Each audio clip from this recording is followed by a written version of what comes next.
All right, friends, it's time for us to talk about the final episodes of another Disney Plus Marvel show. So I'm asking you all to embiggen your hearts, open your minds, and we're going to talk about Miss Marvel final episodes, Time and Again, and No Normal. I am joined, of course, by Ben Magnet. Hello there. And Brandon T. McClure. Hi. And, of course, Ryan Eliopoulos. No Normal is the name of the first volume of Miss Marvel's comic book, so Bing Bong Applesauce. Hell yeah, it is. And I'm Sparkz Witty, and it is a tumultuous, I think, climate right now in the discussions of the MCU, and I'm just so glad to be here to talk about this with you guys, because, frankly, even I'm getting a little exhausted of some of what's going on out there. It's interesting. Twitter is a ecosystem. It's not how everyone feels, but like I feel more positive than some other people feel on the big revelations. And it's just been really funny to see all these Inhuman fans come out of nowhere, because I'm the guy who bought into the Inhuman shit when Charles Soule was doing it a couple years ago, and even I will tell you, no, sir, no, thank you. No, thank you. Y'all a bunch of phonies.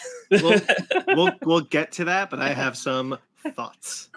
I definitely, like, the thing that gets me is like Twitter doesn't really phase me as far as like what the discussion of the MC. It's that it's seeping into too many of my podcasts now. Discussion of like, is the MCU in trouble? And I'm like, I'm tired, guys. Like, leave me alone. I'm done. We listen to the same podcast. Oh yeah, we do. I think that the thing that like separates us from them. No, we're not that different. In fact, some ways are worse. But like the thing of like the thing that we do is we take every MCU project as a thing and not as a whole. Yeah, and especially like Phase 4. I don't think any of us have looked at Phase 4 as where's it going? How do they all connect? I think we all look at Phase 4 as like, this is Moon Knight. This is Miss Marvel. This is Thor: Love and Thunder. I think that's so true, but I will say like this directly. I think that I'm pretty positive overall on this show, and I'm pretty positive overall on this finale.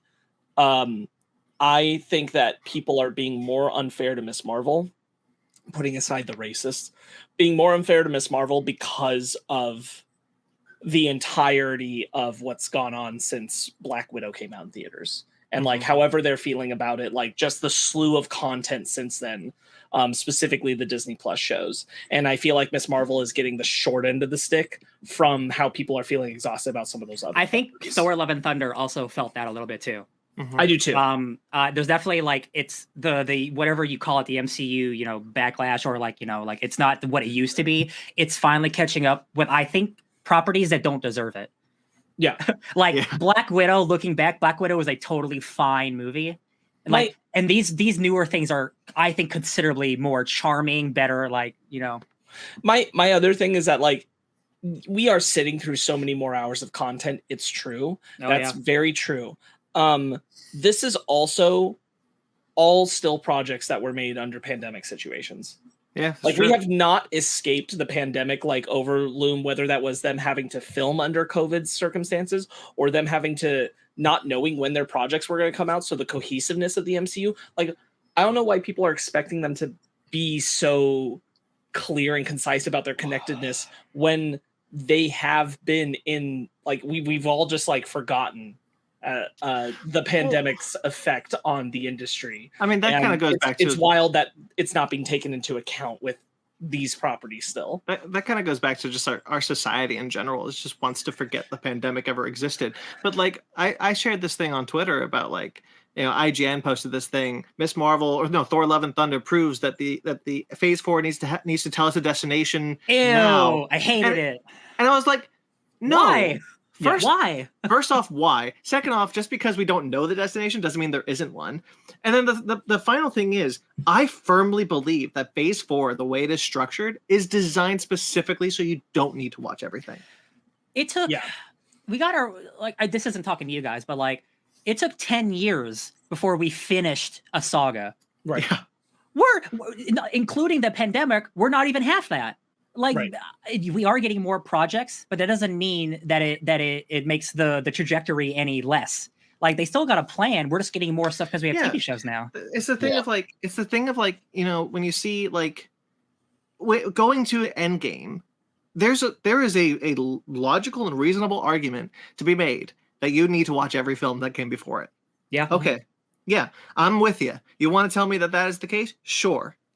But you cannot tell me that in order to understand Thor: Love and Thunder, I need to watch Ms. Marvel. No. You can't tell me that in order to watch Doctor Strange and the Multiverse of Madness, I need to watch Moon Knight. And, That is not how Phase 4 is being structured right now. Right. and it's a funny thing because the whole like point of the MCU was that it's interconnected.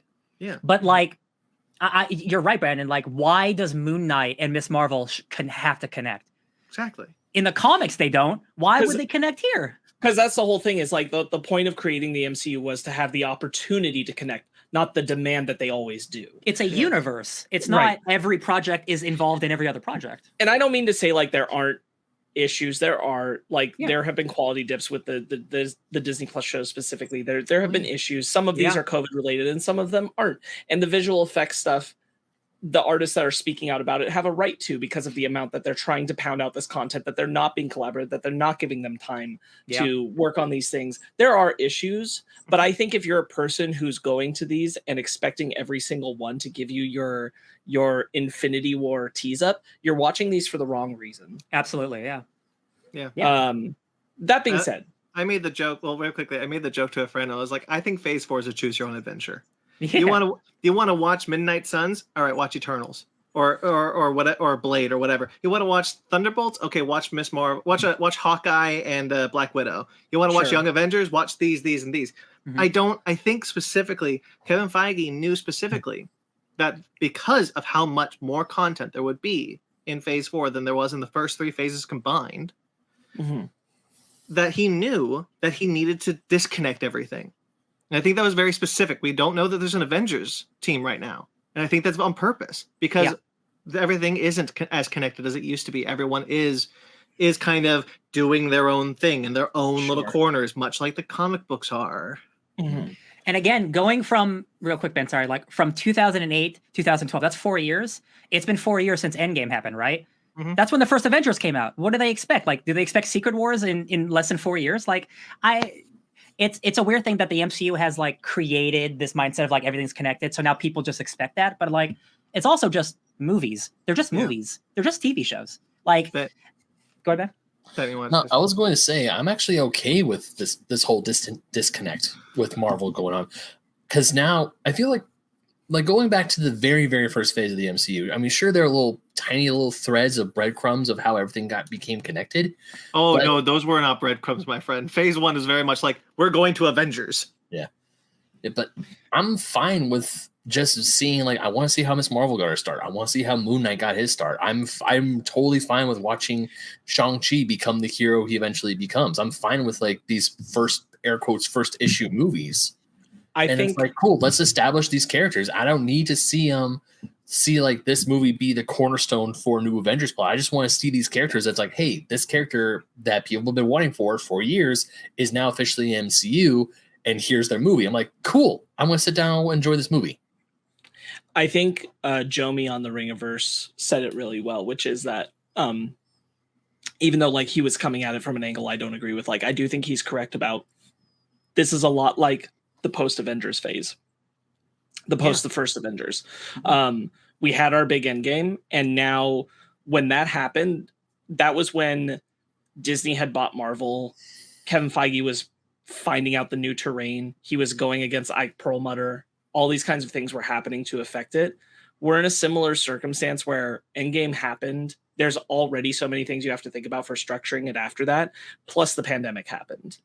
And all of these, and we are now getting Disney Plus shows. So there's all these other things to consider. So we're very much in a trial and error phase, which I feel like Iron Man 3 and Thor: The Dark World, and in a positive direction, Guardians of the Galaxy, Ant-Man. we're all trial, and Ant-Man, we're all trial and error after the first Avengers. Yeah. What's going to, how confident are we? What can we do? What will work? Well, And- when you think of Go ahead if you. No, I was gonna say, and the shows are very much in that phase. You know, like I'm not saying we should forgive all the issues with the shows, but like we do need to recognize that like there's going to be some like figuring it out. I don't think that the shows will always be like this. Mm-hmm. I mentioned this a little bit on Twitter, but I do think that because of what you said, Marvel is kind of working on an uphill battle at this point. They need to rewire their audience. They are actively working on rewiring their audiences with Phase 4. Like that's what Phase 4 is. It is we wired you a certain way with the first 3 phases. Each almost every movie in that phase introduced an Infinity Stone. So like we always had a destination, and that was like people would liken it to a TV show. Like this is the big finale, and Endgame is a big finale, and it feels very final, and it is for a lot of characters, and it feels like that, to use the TV show analogy, like series finale. Sure. So you have this uphill battle that Marvel now has to climb, which is how do we keep people interested going forward, and how do we rewire everyone to know in the sense that not all of this is going to matter to you. Right. Not all of this is going to be important for the story that you want to follow. Right. And again, we need to remember, like we know this, but like again, the internet is a ecosystem. 90% of the people who watch these things don't go on Twitter. They don't read comic books. They see what's playing at the movies, and it's a new Marvel movie. Yeah. Like they're not as ingrained as us. Like we are deep. Like us and everyone on Twitter is deep into it. So like we are thinking about this stuff so much when other people are like, oh, wait, there's a new Captain America movie coming out. Like, again, like the Casey Casuals, like they don't think about any of this stuff. I think that was the big reason why like this really got to me right now is because Thor Love and Thunder, I don't think aptly, like it's not really that film's fault, but it has triggered more film criticism from larger entities, ones that aren't normally doing the MCU stuff all the time are now talking about, so what is happening with the MCU, because it is a cultural juggernaut. And like now people are starting to like really glom onto the idea, like, is there a problem, and the visual effects stuff coming to the forefront and all that, and there's discussion to be had there that's valuable, and then there's a lot of bullshit, but you know, like there is an amount of just recognize we are still living in the we did this during the pandemic reality. And I think I fully believe, if I do think this was the mistake. I talked to a friend about this recently. I do believe that coming out of Endgame should not have been shows and movies at the same time. We should have done about a year of movies before we started introducing shows as well. I think we should have let the show, rather than jumping on both of them at the same time, I think we should have left a little bit of a gap before we came right out after Endgame with shows and movies both happening, especially after the pandemic had pushed things back. I would even say after Endgame, you do TV shows and you put the movies, because the movies we got were Black Widow, Shang-Chi, Spider-Man. So like those things could have came later. Whereas Eternals, so like either movie or TV shows, like giving us so much content, we're like, it's hard to keep up sometimes, you know, like I get it. Yeah. And I think like, I think dropping both of those immediately following it, and then the pandemic on top of it, like just was a recipe for like a mess that they're going to have to get clear of before I think we can judge them fairly. I do wonder, kind of my last thought on this, I do wonder if Marvel Phase 4 specifically would be in a stronger place if the pandemic hadn't happened. Oh, because some of the problems that we're seeing are story related and not necessarily pandemic related. But I do wonder how much that pandemic impacted the stories that we're seeing, and whether or not that we would have had a much stronger phase coming out of Endgame. The chaos that we already know exists, that the visual effects artists are already talking about, that we've always known has existed as they have increased the amount of these projects over time. Yeah. That chaos was just ramped up by the fact that like we got to change Doctor Strange because it's happening after No Way Home now. Yeah. We got to like restructure. WandaVision is not coming out when we thought, like all this kind of stuff. And I don't envy them that. That sounds like really horrible to have to figure out when you're trying to build something interconnected and foundational for the moment after one of the biggest movies ever. Yeah. That's really, really hard. And it's a bummer that they were put into that position, but eventually we will have moved past this. And I think Jomi from the Ringerverse was also right about the fact that we will look back on some of this stuff the same way we look back on Iron Man 3 or even the original Thor or Captain America, where like it's rough around the edges because it was new, it was different, it was starting to build back up, and we're back in that phase. Like back then, before the Avengers came out, most people, like the large majority, were not invested in Thor or Captain America. Everybody was invested in Iron Man. But like going into Avengers, like there was a large audience that had seen, but nowhere near the numbers we were talking about later on. No. Yeah. Like people had seen Captain America and Thor, but not like in the droves. It was not the mainstream conversation piece yet. Even more like Captain America and Iron Man, I think, are easy sells. Thor is a hard sell for the average person. Mm-hmm. And that movie is good enough to warrant it, keep the continuation. But like Thor was definitely a one where like if they mess this one up, boy, who knows what the future is going to be. Well, but even like the Incredible Hulk came out a couple of weeks after Iron Man, and it didn't do well. No, right, and like that's what I mean. Like we look back on all these things, and now they are instrumental to how we got to Avengers and all that kind of stuff. But like, it was not at the time. It was not that same lens on it, and we'll look at this phase differently when we're further away from it, I'm sure as well. Yeah. But here we are. Let's get into Miss Marvel. Yes, good discussion. I love that. I'm gonna get this one out up front now that we've had episode 5 as well. And I was even like really thinking about it pretty deeply recently, and I think it was just a mistake to go to Karachi, and I stand by that. I think it was just a bad idea to do that in this season. This is kind of piggybacking off our conversation from the last episode. I think that should have been a season 2 thing. I think the introduction of the Red Daggers, of Kareem, all of that should have been a season 2 thing. It just pulled too much focus away from the family. I think that the story should have been structured around Nani coming to visit. Like instead of bringing them to Karachi, Nani comes to them and keep us in Jersey and keep that family relationship and keep that dynamic between mom and grandma and go from there and have something still trigger all our time stuff that we do in this episode. I don't have a problem with that, but I have a problem with the fact that we were in Karachi when it happened. Yeah. And that we're in Karachi when we come out of it.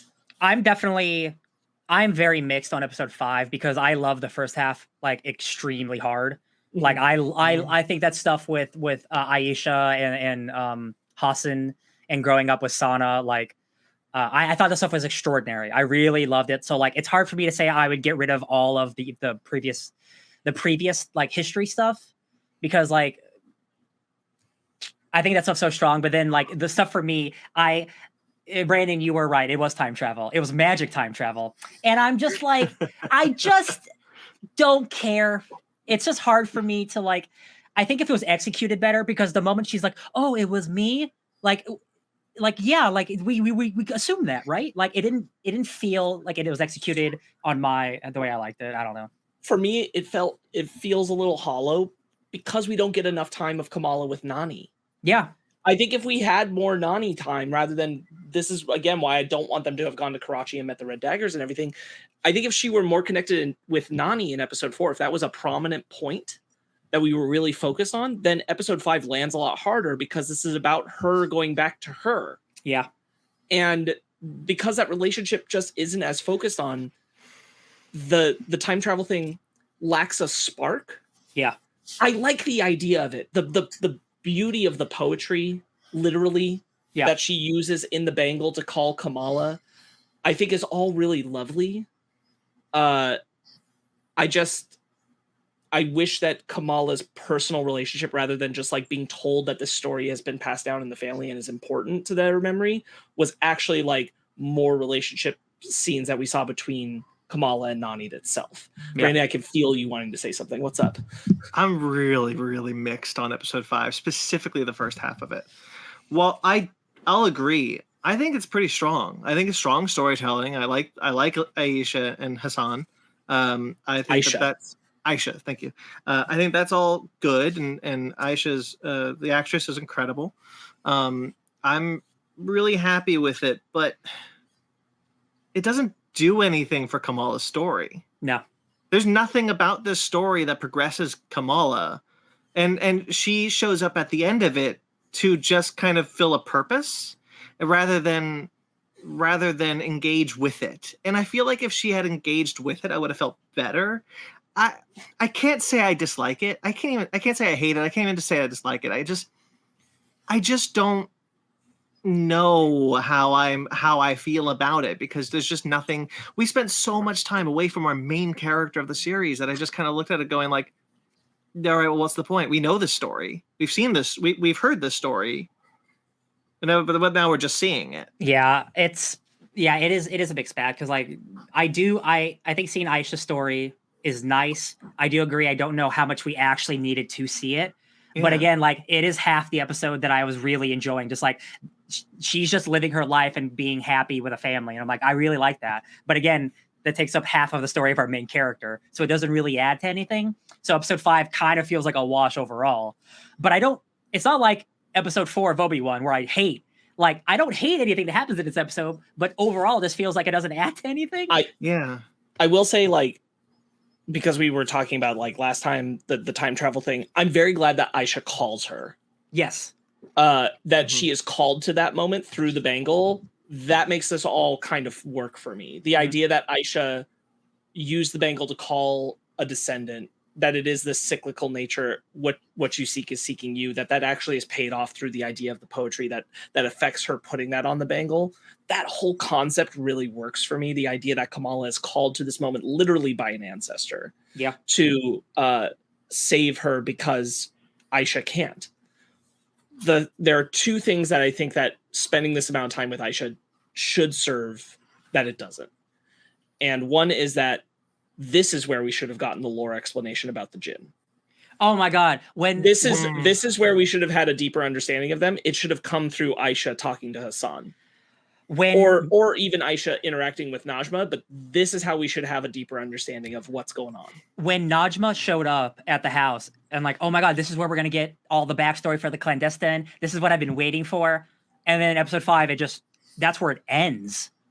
And I'm like, the clandestine, man. Like, if episode 6 wasn't so hot, I'd be like, what are we even doing with these characters? So I think it should have served that purpose. Yeah. And I do think that the fact that it doesn't is a problem. And one of the reasons why the amount of time it takes up in the shortest episode of the series, coming in under 40 minutes. Yeah. That's actually my favorite part of the episode. Which one? Is that's the shortest one. But I think goodness it's short. But I think like if it was doing that, then great. And the other thing is that we should already be, again, if we had spent episode 4 spending more time with Nani, then when we get to this moment is important. Okay, so also, because Nani is Sana. Is she using powers there? No, it's Kamala still. It's just her power just turned into little sparks. That was extremely unclear to me. I thought it was. We'll talk about what's unclear about Kamala in a minute. But still, we're talking about episode 5 though, where this happens. Yeah. It looks like she's using the powers, like the little girl is doing something, and like that's unclear to me if that was what was happening or not. I think it's a bummer that Kamala's origins of her powers and the connection with the bangle is not explored in this episode, because I do think some of these things could have made more sense. I think it is one of those things where like my big knock on the show is that when I get to the end of it, they've changed Kamala's powers and I don't understand them. And like I don't understand the origin of them. I appreciate that they are connected to her family's ancestry, and that's about as much as it gets on it. For the change. Other than that, I'm less hot about it because I don't understand it. And I feel like there was room to have done that. Now, that being said, one thing I do want to praise and also backhand about the show is its interpretation of adapting the moment with all the trains. It's a really impressive scene. We talked a little bit about that final shot, but like it's just an impressive setup. They did a good job of acknowledging this time period and representing it, I think. Except, even though I like the newsreel thing at the opening, it is confusing that it is sympathetic towards the people who are being partitioned. But it's British. While it's British. Yes, that's super confusing. We are terrible, terrible people. I had the same issue watching it the second time. I was like, wait, but you're British. Yes, everything else about it I think is so visually well rendered, but that opening show reel, I'm like, I know what we're doing. I know why we're doing this like what we're referencing, but why are they British? This is it should have been confounding. An Indian news and news circuit or something. Exactly. Yeah, absolutely, yeah. Ben, do you have anything to say about this? Besides I that did it's not short?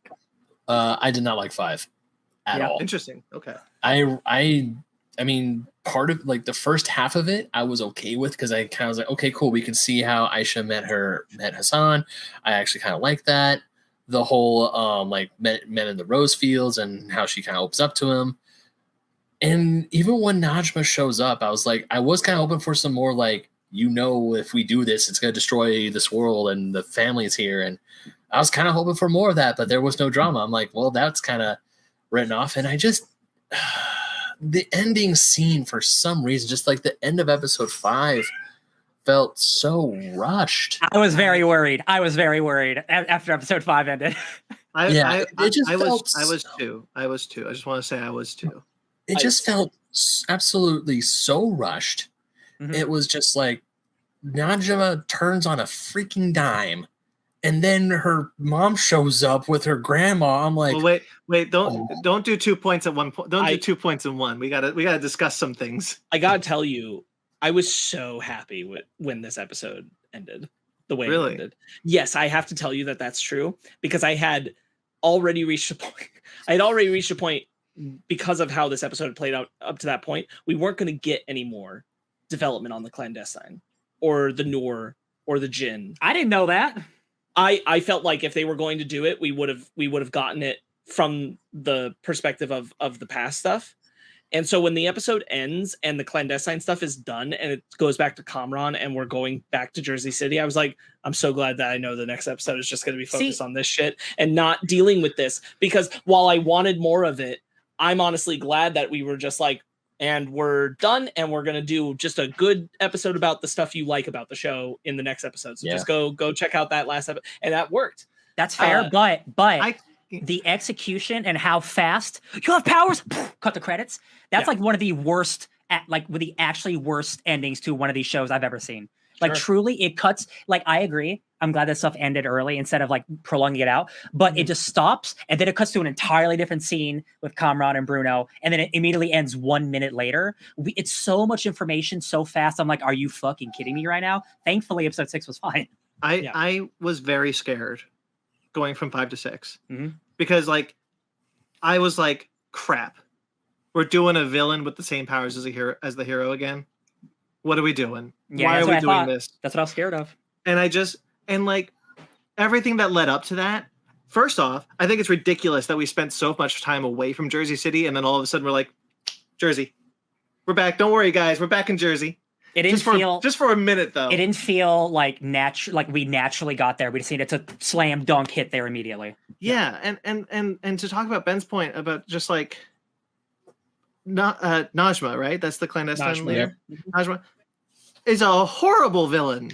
One of the worst villains in the MCU. Bums me out, Holy man. Shit. Bums me out. The whole thing, the whole clandestines didn't need to be in this show because do you know what they create? Nothing. They are a net negative for the entire show.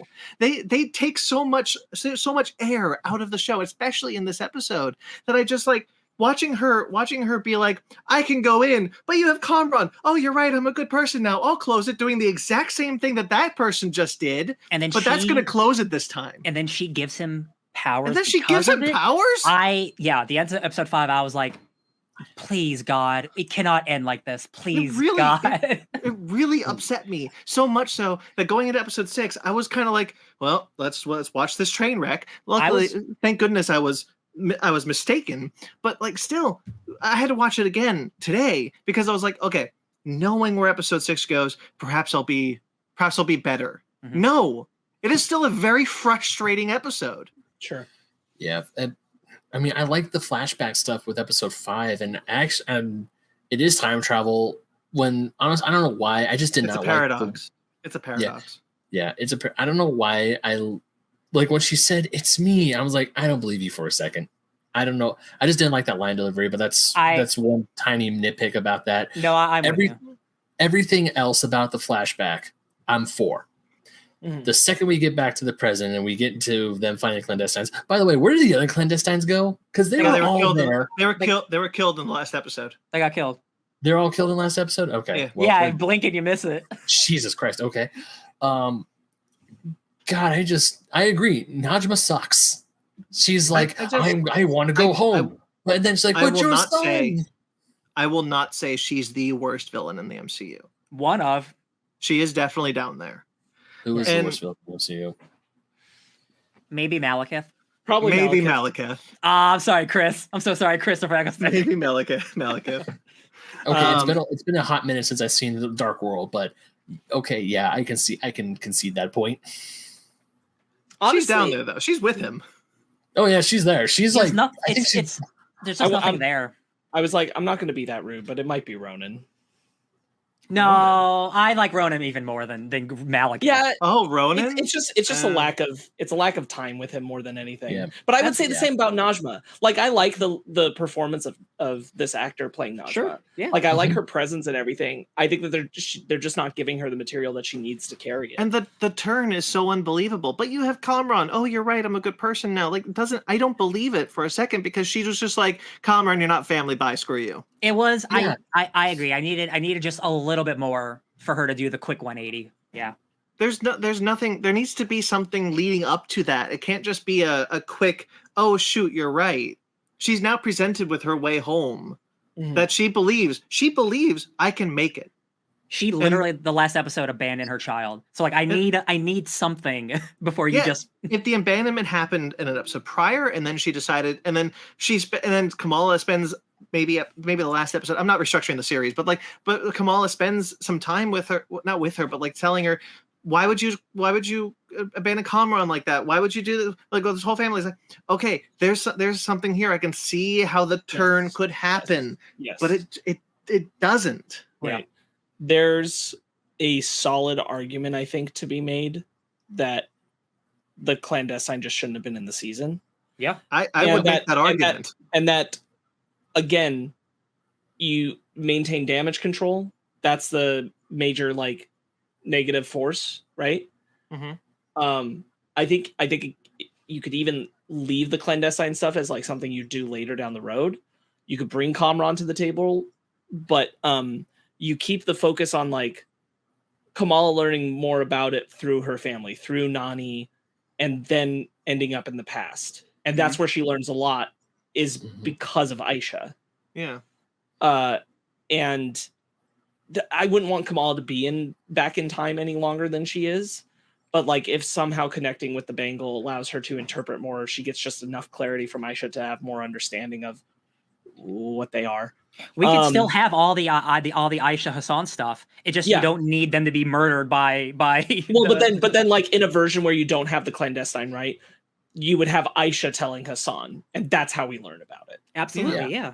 And it's more unique in that direction, and it keeps it focused on. It keeps it so you're more focused on the family element in Jersey, and you're more focused on the ancestral family for Kamala. And I think that those were the things that were so strong in the show. And one of the reasons why I do like the Aisha stuff, because like I like the core of it. The core that's there makes a lot of good sense. And again, like that idea of her being able to call someone from the future to save her daughter, I think is really smart and cool and unique to time travel in the MCU. Magic. So go ahead, Ben. It was like what, episode 1 or 2 when they get the package from Nani from Pakistan and Kamal pulls up the Bangle. That's episode 1? Yeah. And then you see the mom like look at it and gives a sour looks like that's junk, like she doesn't want Kamal to have it. It's because where did that go? Where did that go? I'm not going to let that one slide because it's Aisha's and she hates her grandmother.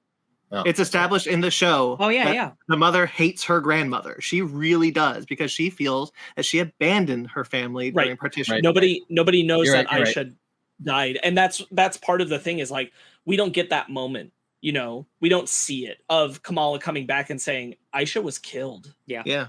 And we don't. It's implied that Kamala explains that, and that heals some wounds with Muniba and Nani and Kamala, and like heals wounds of the family because now nobody needs to think that this is something Aisha did. Yeah. All right, everybody knows different. I'll take that bit. All right, apologies. You're right because I forgot that she hated her. I forgot that she disliked her grandmother because of that. But Ben, you're correct on the point that like that was an introduced element about Muniba, and when it's addressed off screen. And it shouldn't have been. It should have been part of the reward of Kamala. Like Brandon brought up, like how does this influence Kamala's story? That's influencing Kamala's story. That's changing her family's belief about their ancestor because Kamala saw it. And that's something we should have been rewarded with actually on screen. Right. And that's a really good point. You're right, because that was always there and they should have paid that off. And I just forgot about the thing. We get it, Ben. You're right about like damage control is a worthy enough villain for our small scale Miss Marvel show. Right. Like absolutely. Like we could have given more screen time to Agent Evil White Lady and then the guy from Succession who I love. She's already nominated for an Emmy. She's already better developed than Najma, quite honestly. We spend more time with her. Right. You spend a lot of time with her. Yeah, you're right. It's go ahead, Ben. No, I kind of want to stop talking about the clandestine and Najma because I want to talk at least I want to mention it. I love how the parents find out that Kamala has powers. I love that. I'm 100% all for that. I just really hate the way it was shot. I don't know why. Which part in episode 6 or at the end of episode 5? When the mother and the grandmother are there? Oh, it's like where they're like Episode 3 5. together. No. Like I'm one? talking about like when you hear the hard light and you see Ami's face and she's all like, "Oh, I don't know why." Interesting. I like that. Oh yeah, I like that. Yeah.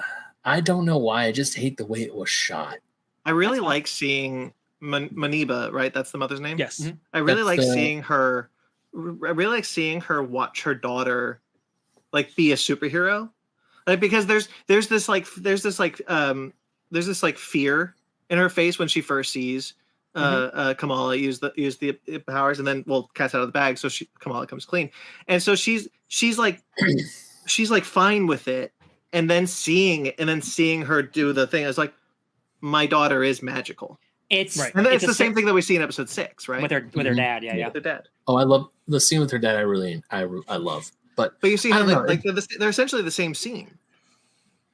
I don't know why the one in episode 5 just made when I first maybe if I watch it again I'll think about it differently. But when I first saw it, I was like, this does not look good. Why does this not look good to me?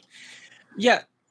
So going back to the point that I brought up earlier, I know I'm being a little retroactive, like now talking about episode 4, but like part of going to Karachi hanged on the balance of how it paid off in the rest of the season for me, and it didn't. So going to Karachi, the only thing important about Karachi really to me, to this story, to this show, is not the Red Daggers. It's not meeting Kareem. It's just Nani, and you could have brought that element to Jersey. Yeah.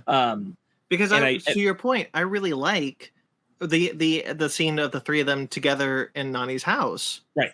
I think that's a great scene. It's a great scene. It's also where they should have acknowledged what Kamala learned. But you're right. It's still a great scene regardless. Yeah, because I think that's where the show shines. Mm-hmm. Is when it's about the family and right. and the fact that we finally get back to that. I was like kind of breathing a breath of fresh air. I was like, oh right. This is what I like about the show. This is what I came to the show for. This is what the show does very, very, very well. Yeah. Right. And I think... Oh, go ahead, Ryan. Oh, no, I was going to... No, you go. I think that the interweaving of Aisha's story with Kamala's was just sloppy in its execution. Mm-hmm. The two things as core ideas and how they're supposed to connect is good. It's just the execution of it came out a little sloppy in the wash. If you got rid of the clandestine and just added more of Aisha herself, and like flesh out who she was, why the way she was, and like you could even still do the Jin stuff, just be it about her and have damage control be the enemy. Like there's too many cooks. Yeah, that was and that's kind of how I realized I was feeling, I guess, when episode 5 ends and the clandestine stuff is done and Najma's gone. I'm like, kind of okay. I'm glad. I didn't want them in episode 6. I wanted to be done with that story. I wanted it to have a more satisfying ending, which is where my frustration comes from. I don't disagree, and I have a problem with I have an overall problem with just the idea of what they are, how they function, what the powers are, the Noor dimension, because it's not explored enough. And there's an amount where I don't need every answer here. The MCU has a long lifeline where it can fill out some of the gaps and everything. But it's a problem to me when I don't understand why Kamala getting the bangle stabbed by a dagger is also what times out with the moment when Aisha calls her. Now, Aisha exists in the past, so she could be calling Kamala from a particular moment where she's at least comfortable with her powers. But why is the also stab when Najma stabs the bangle that it happens? Because they make it look like those two things are connected, and I don't get it. And something to talk about the post-credit scene later, something similar but different happens with that too. And that's a completely different thing than time travel. That's switching locations. Right. And now we're just adding a bunch of stuff. Like, I don't even understand what the bangle's for anymore. Well, and like the other part of it is there's also a clear question of like, what is the bangle's power and what is Kamala's power? And she has gone on Reddit, bless her heart, and she's explained it where Not well. Good enough for me. Her M-word ability, I won't say it yet, her M-word ability is to harness the energy of the Noor dimension. Very similar to, and this is going to be a fun test for you guys. Hey guys, you know Magic from the X-Men? What's her mutant power? Harness the energy of what's the dimension? Yes, you're right. She harnesses Limbo. dimension from the limbo dimension. So she doesn't even do anything on Earth. She only accesses something from another dimension. So this isn't the first time something like this has happened. It's just they don't explain it in the show whatsoever. Well, and that's the thing is like make it feel like those two things are connected to each other, which only gets murkier when Kamran gets the same powers.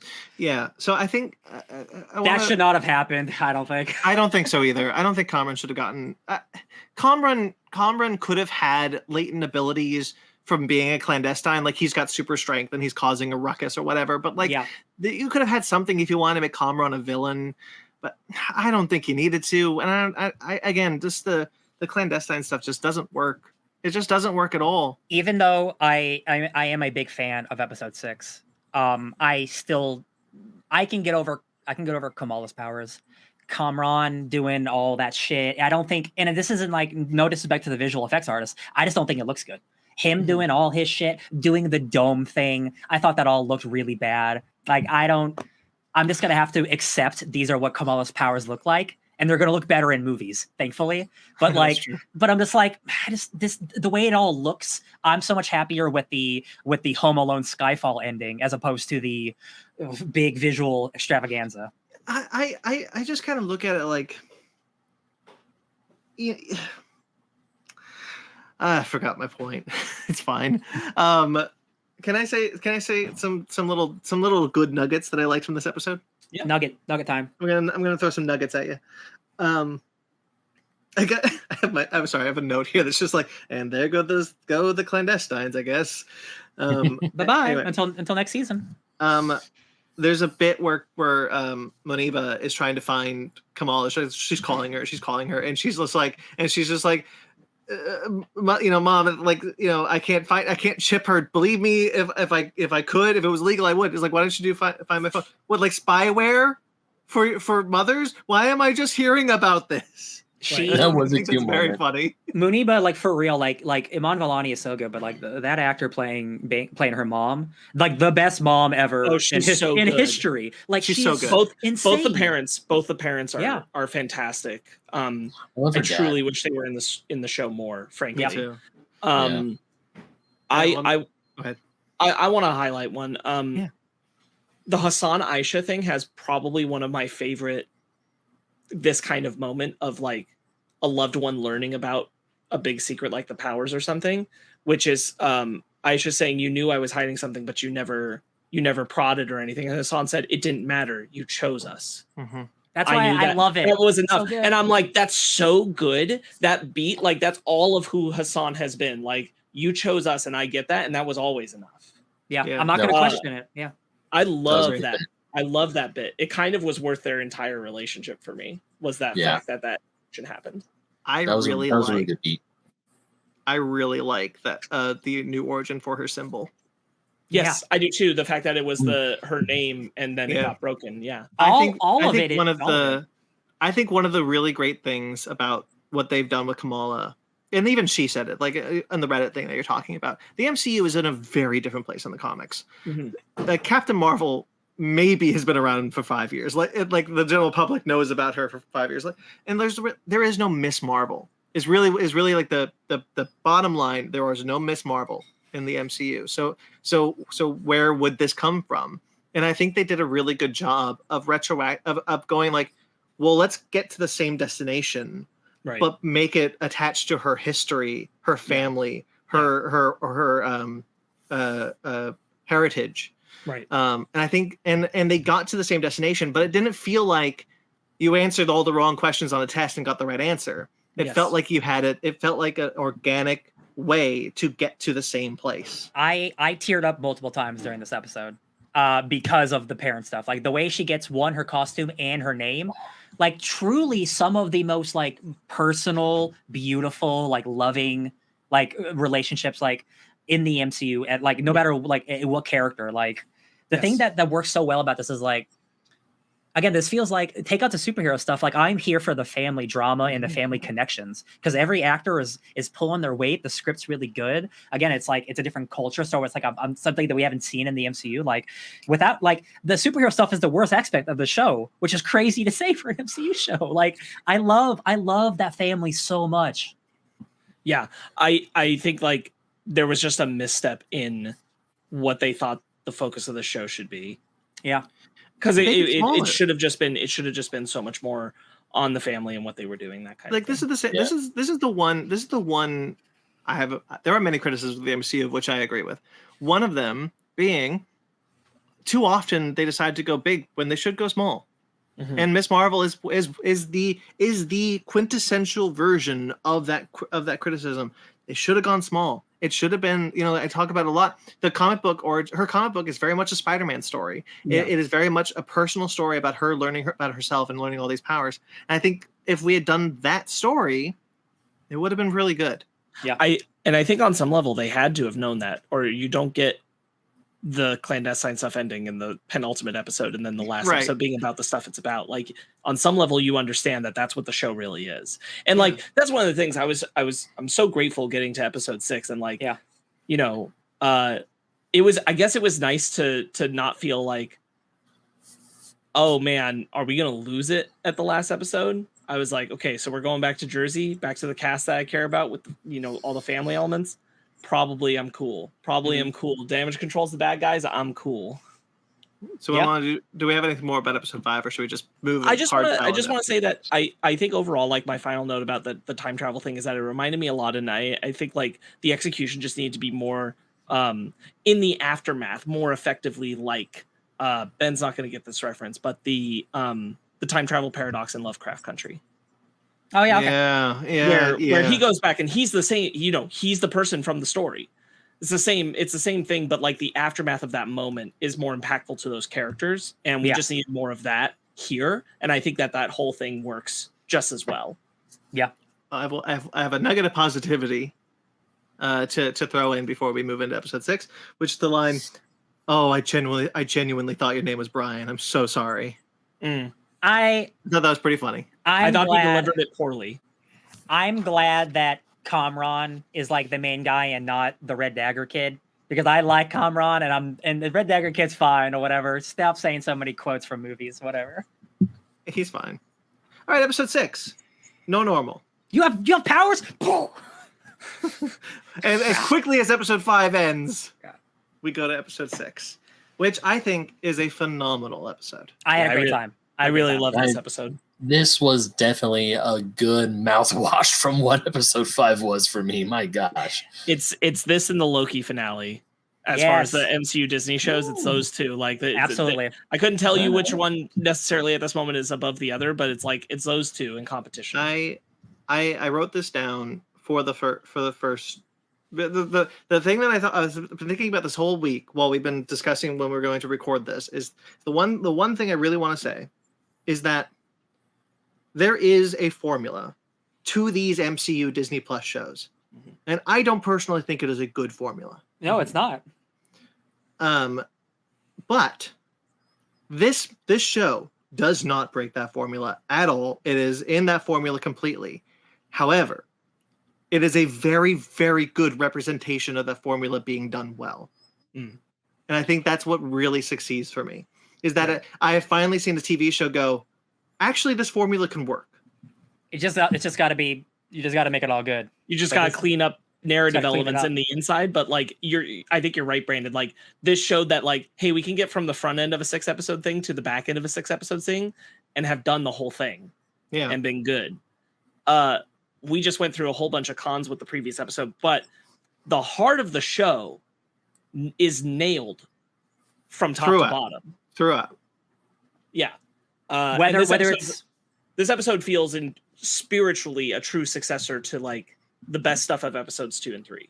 It helps that the directors of episode 1 came back to direct episode 6, because episode 1 absolutely has the most style and like presence for an episode. And thank goodness this episode has style again, because like the whole last episode, I know we've been ramming down that 5th episode hard, but there's like nothing about the show that I fell in love with is not nothing, but there's no real style to the episode. You know how Miss Marvel had like the style, the Scott Pilgrim-esque nature of it. It's went not away. in episode 5 because you go back to the past for over 3/4 of it. Yeah, you're in the past, and like that goes back to like just standard representation, because this is and rightly it should. This is not Kamala's perspective of it. I think it's honestly more jarring because like that element was lacking too much in episode 4, specifically in episode 4, when it is still following Kamala. We lost like all sense of that idea. We should never have gone to this. Where did we go? Karachi. We should never have gone. I understand the desire to. It should have been a season 2 thing. Yeah. Then there should be a second season to this. I think Kamala's story should be. It's so strange to me. I was thinking about this after this episode ended. It's so strange to me that the only season 2 of a studio show that we know for sure is coming is, What If doesn't count. Is Loki. Loki's filming right now. I mean, Loki's filming right now, and so like, I'm so surprised that more of these shows don't end with, hey, there's a second season coming. Right. I think like all the more clearly, it should have been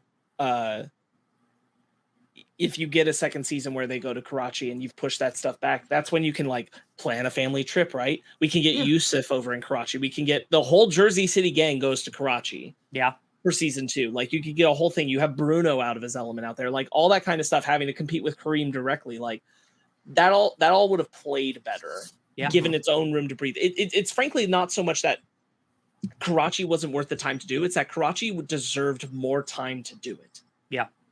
And it doesn't have the room to do it in these 6 episodes, and that's okay. We should have just stayed in Jersey City and focused on the story we were already focusing on. Yep. I think it's Karachi is worth doing. It should have been done elsewhere. It should have been, been like a focal point. Yeah. I think it's incredibly sweet that Bruno helps Kamran, even though he's trying to take his girl. He's just a good dude. He's just a good dude. Like I appreciate it, even though he gets called Brian 100 times. Like I appreciate it. I think it's great. I really like that this episode opens with Kamala being like, "Hey, I have powers." And everyone's like, "Oh, we had no idea." Really? I'm so shocked. You told them? Really? I love that scene.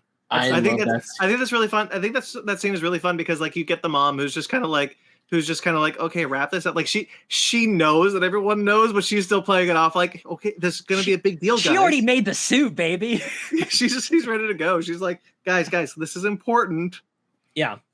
I'm glad that they set that up. It feels like it's paying off to the Hulk moment from episode 1, the Hulk outfit. Like Muniba is able to make a Hulk outfit that's actually not bad for representation of Hulk and their culture at the same time. In what, a day? Yeah, like a day. Yeah, and it was pretty good. And I'm like, the fact that it pays off with her having designed the costume feels so good that you get we make a lot of comparisons of Miss Marvel to Spider-Man, but this is like a Superman thing. This is like Martha Kent having made the Superman outfit. Yeah. There's that sense of like, I made this so it's very, very much representative of what I see in the good in you, and now go share that with the world. I bless you to go do that. That was the first time I teared up during that moment. That was really, really great. God. That was really great. It was. Remember when Superman had a nanotech suit? New 52 was weird. Oh god, I forgot about that. Remember his symbol? His symbol couldn't be taken off, but it was just like form around him. I prefer when he could throw his symbol like Teflon at his enemies. That was that one time in Superman 2. Speaking about Muniba, because we're on Muniba, I'm really glad she gets that reversal of we trust her, right? Because that's something that happened in the first episode where Yusuf says that and Muniba says, no, I don't trust her. I don't trust her at all. And now we have the reversal where she's really connected with Kamala. And that, despite not getting enough attention and time in the Karachi story, still lands for me. I still feel that growth between them because I think, frankly, she's just that good of an actor. Oh yeah. I think I think the whole family is quite honestly incredible. In the scene where she's talking to the family about their powers and Amir's like, yeah, so I just wanted to ask, did you drop the boy on purpose? Was that like was that like a test drive thing? Or... Yeah. That was pretty good. All this dynamic is so good. I wish I wish we could have had more focus on the Jersey City stuff. Yusuf is so good. That moment on the roof, that is the. I don't want to talk about that until the very end because like it's like the boy you stuck it. That's the moment. bow. That's the bow on top of the present that is episode. So after she gets suited up, because like sorry, I thought that was falling. After she gets suited up, she like runs through the skies of she New gets Jersey. her web swinging shot. Stops at a red light. I love that. I thought that was funny. I think that whole sequence is really good, and everyone in Jersey City looking up at her because it's really good. It's paid off really well because like what Jersey City is looking at is we have a superhero now. Mm-hmm. Right. That is our superhero that we are watching run across the rooftops. And one of the things that like what I noticed, when we talked about it a lot, how she would like make these steps and then they would get broken and then she'd fall or whatever. I noticed in that sequence she does not make a platform until she steps down. Yeah, and then the platform around her. So like so it creates this like really cool like image of like she's trusting her powers to like always. Her powers are always going to catch her no matter what. She's in tune with her powers. Right. Yeah. And I agree. It's really cool. I agree. Like I still feel like that bit was one too many times in an action scene. But the fact is that like it showed growth. It showed her learning to be better with her powers. Because you brought up that stoplight moment. The vibe I got from the shot, seeing just her feet, the red light, all that felt Sonic the Hedgehog movie to me. Yeah. And I say that in a positive way because there's a lot of people who I think have rubbed up against like the tone of this episode, the kind of the Home Aloneness of the battle with damage control. And they're whack. They're whack. Not only that, I'm like, I think you have fundamentally forgotten that like not only is the MCU meant to appeal to like children, it is, but Miss Marvel specifically is trying to grab a young audience. This is their new young hero. Yeah. You have to recognize the tone of who this audience is more for than it goes back to what I always talk about, which is like in the comics, Miss Marvel is a Spider-Man a story. It is a story about a young person finding out that they have powers and becoming a hero, and it creates this idea that this hero belongs to that younger generation. Now, Spider-Man in the MCU is in an interesting place because it is a younger hero, but it's not for a younger generation. He got money because it's for it's not just that, but it's Spider-Man is because we've had so many Spider-Men. Tom Holland has the weight of everyone who has already grown up with Spider-Man. Already having to be that. Tom Holland is not a younger generation Spider-Man. It is just Spider-Man. He's everyone's Spider-Man. Miss Marvel is really the first MCU hero created for a younger generation. I will say like Spider-Man Homecoming was aimed for that, right? It was aimed for that audience too, to be like, this is your young hero. And I think it was successful in that. There's a lot of tone similarity between that and this. But that's where it ends. After that, I wish there was villain similarity. After that, he is forced to grow up the way, like through Infinity War. That's the next thing that happens to him. So he's forced to grow up in a different way, and that character then matures. So this is your new young hero entry, and this is in that spirit, and this is in that tone. And I think they're doing a great job. I love the idea of damage control kind of being like non-serious as a threat. Like it's a thing you have to deal with, but not like in a severe manner. New Jersey itself could take you out. Yeah, right. That goes back to like to use a Spider-Man Homecoming allegory of like, I think Spider-Man Homecoming did the right move because it's not a big story. It's a small story. It's about it's at the end of the day, it is about Spider-Man stopping an arms dealer. Just the arms dealer happens to dress up like a vulture. It's about Spider-Man learning that it's better off when he does that.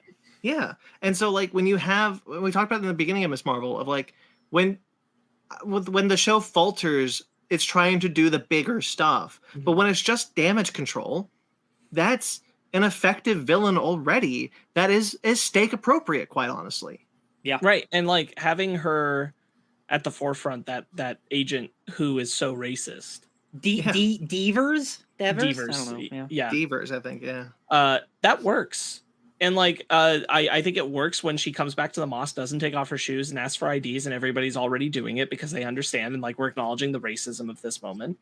And I think that all really works. And her not listening to the other guy, I think that's a really good like you have gone too far with this and like having an obsession with it. Yeah. And labeling them as terrorists. And honestly, unexpected. I didn't expect for I don't know his name in the show, but the guy from Succession. He's like, don't do this. This is not the call to do. And I'm like, okay, even he has some depth where like we don't sink to this low of a standard. Like at least not publicly, not when the press is there. There you go. Yeah. That's the difference because again, this man was willing to shoot Spider-Man after his aunt was killed. Yeah, nobody was watching though. That's exactly what it was. It's spicy. He's not that bad, but he's still pretty bad. Yeah. That's what's fun. Yeah. But that's the right level for like the damage control villain that you're doing here. Yeah. And I think all that works. Like I think that it makes sense with this group of kids that they have the idea of using the school. I'm glad it's a school. I think that's visually engaging the way that they did it. Having them use the hoodies, having them trick them into thinking they're in multiple places. I'm like, this all is good. It's a good fun time. Coming up with the plan brings back Kamala's visual style, which I love. I even love the gag where she's too wrapped up in it. And then Amir just appears out of the corner of the camera and they're like, how did you get here? That's one of my favorite moments is just he just walks into frame and he's just like, that's a good plan, Kamal. Wait, what? That was so funny. I truly did not expect for this show to end in a Home Alone sequence. 100%. I fully expected it to be Kamran versus blah, blah, blah, blah, whatever. And I'm so thankful that I'm like, y'all, this is so small scale. They're throwing softballs at people. Like, I was so happy. It was so fun. I'm like, damn, they really did it. Thank God. Right. Zoe shows up. It's like, what are you doing here? It's like, the theater has good lighting. The theater has good lighting. I could have used more Zoe. She's like, I liked Zoe. Yeah. She's like, that's where I film my TikToks, okay? Both Zoe and Amir's like, what are you doing here? Here's the reason. Oh, okay. I'm also here now. Like, sure. Can I just say, like I've talked about it before, but this is a good spot to talk about. Just like, I think Iman Vellani is born to play Kamala Khan. I think she's wonderful. She is on the level of Christopher Reeve, Robert Downey Jr., Tom Hiddleston. Like if you think of the person who was born to play a specific role, it is Iman Vellani. And I think what's so is, she looks really good. But one of the things that I really like about her in that costume is how she interacts with her mask. And it's such a small thing, but the fact that we've had so many movies now that with CGI masks that just are formed to shape the faces, it's so nice to see her just like put it up on her head. Who else wears a domino mask right now in the MCU? In the MCU? Yeah, is she the only person who wears a domino mask? I think so. She's a baller. Miss Marvel's awesome. And like she like, because when Nakia comes in, she's just got a mask up and she's just sitting there like a deer in the headlights. When Zoe shows up, she's just sitting there with a deer like a deer in the headlights. Like I guess now. Yeah. And I really, it's just a small thing, but I really like how she interacts with her costume and with her mask specifically. I really like that. She definitely, because it is a more personal outfit, like she feels like she not that the others don't, but she feels like she really respects it, as opposed to like just putting it on. She's like, wow, like this is me. Like holy shit. Like like she's got a reverence for it. It's just, and honestly, it could specific. I could be just making a mountain out of a molehill because I'm just really happy it's a physical mask, not a CGI one. No, for real, I am too. Like we've seen they do that. It's important. It's clearly like they thought about it, and it is important because it's the first piece that she gets. Yeah, it's the piece that Bruno makes because he believes in her and her ability to be a superhero. And so it's the first piece she has. Yeah. Oh, that costume looks so good on her. It looks great. It looks great. Yeah. Zoe shows up. Where else should we go with this? How did Damage Control find them? I watched the Wednesday. So I know. It's just like, how did Damage Control find us? Doesn't matter. Well, cell phones. I would like to know, actually, because it is a little strange. I don't know. I'm sure they said it. I just don't remember. They didn't. I just watched it an hour ago. Damn. Take that, Marvel. It's not a big deal because like the it's kind of one of those things that, I always go back to the example of like, how are the Avengers talking to each other in the first Avengers movie, because we don't get the establishing shot of them putting earpieces in. It doesn't matter because the thing is good. You're more willing to forgive a moment like that because you are enjoying the thing that you're watching. I think the Skyfall Home Alone scene is great. I love the citizens of New Jersey banding together, Spider-Man style. You mess with one of us, you mess with all of us. Yeah. Well, if you want to talk about like real quick that ear thing, when I rewatched Endgame, it really jumped out to me that I'm like, oh, like people are talking into the earpiece of Tom Holland who just came back from another planet. But okay. Yeah, that's right. Yeah. Anyway, but Sam's talking to him from another planet. Yeah. No, he's not. He's talking to him from Wakanda. Boy, that thing has got some range. Yeah. Falcon doesn't use a headset. He uses a hand thing now. So he's like, blah, blah, blah, blah, blah, blah, blah, blah. Yeah, it is whatever it is. In terms of this episode, I think Kamran's turn for what he's doing, it didn't feel like he was being outright bad. It felt like he was being prejudicially attacked for his abilities and like he was defending himself and who he was. And like, I never felt like that was a problem. And I thought they did it. The only thing is like, I wish we got a little bit more indication from him of his willingness to see humans as different from him, cares not about humans. He truly believes he is something different and he doesn't care about them. And that makes him willing to kill them because he goes for it a couple of times, granted, like out of his own defense and aggression, but like he does.